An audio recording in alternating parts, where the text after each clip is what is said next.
बकरी का बच्चा घास खाना शुरू करता है।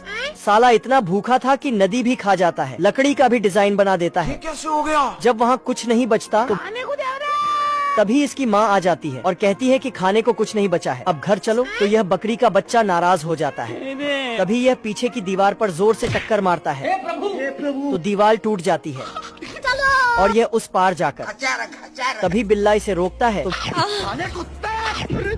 और इसकी खाल चबा जाता है। यह पागल भेड़ का बच्चा 250 सालों से भूखा है। घपाचू के घर में घुसते ही सबसे पहले घर का फर्श खाता है, उसके बाद फर्नीचर भी सपाचट कर देता है और घपाचू की चड्डी भी खा जाता है। तुम्हें शर्म है? कुछ शर्म आया है? तंग आकर घपाचू इसे घोड़े पर बैठाकर हम संतोष पागल नहीं। लेकिन घोड़ा वापस आता है तो इसका चमत्कार हो चुका था। रुक, तेरे को बताते तेरी माँ की। घोड़ा भी गुस्से में भेड़ को घपाचू के ऊपर बैठाता है और जब यह वापस आता है तो मेरे साथ अन्याय हुआ है। रात को घपाचू आराम से सोता है, लेकिन जब इसकी नींद खुलती है नहीं सारुण के यहाँ कुछ तो गड़बड़ है। तो यह भूखी भेड़ इसका घर भी खा चुकी थी। ये सब देखकर घपाचू को एक आइडिया आता है। घर में जाकर सीधा एक रॉकेट उठा लाता है और उस पर भेड़ को बांधकर। जादूगर है। लेकिन यह भेड़ चांद पर पहुंचकर चांद को भी खा जाती है। ये बिक गई है गवर्नमेंट। यह टैलेंटेड सुअर सभी मुर्गी को छुपा रहा था और 3 सुअर सभी भेड़ों को हरा पेंट करते हैं। बकरी को भी दीवाल जैसा पेंट किया जाता है आप कहाँ थे ज्ञानी बाबा? और यह मुर्गी भी बतख को घास में छुपा रही है।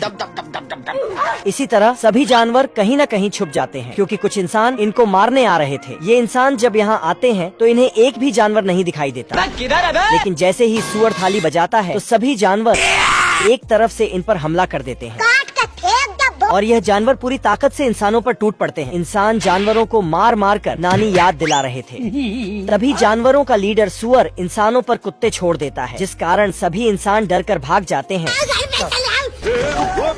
यह शुगर तो दारू पीकर जीत का जश्न मनाता है। देखो गाइस, ये घोड़ा थक जाता है तो आदमी को दूसरे घोड़े में ट्रांसफर कर देता है।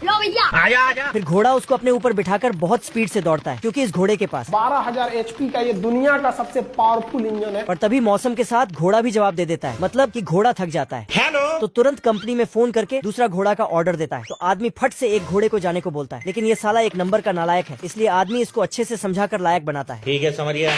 चल। फिर घोड़ा बाहर निकलकर थोड़ा योगा कसरत करता है। सिस्टम पार देंगे। तभी इधर से आदमी आता है तो ये घोड़ा अपना इंजन चालू करता है। फिर ये घोड़ा इस आदमी को उस घोड़े पे पार्सल कर देता है। आजा। तो घोड़ा इतना तेज दौड़ता है कि इस बौने का सारा सामान उड़ा देता है, लेकिन तभी घोड़ा गया। पहाड़ से नीचे टपक जाता है और पानी में डूब जाता है। साला ऐसा क्या काम करूँ जो लोग मुझे पैसा दें? फिर पानी से बाहर निकलता है, लेकिन इस घोड़े का किस्मत इतना खराब था, फिर से पानी में टपक जाता है। गया।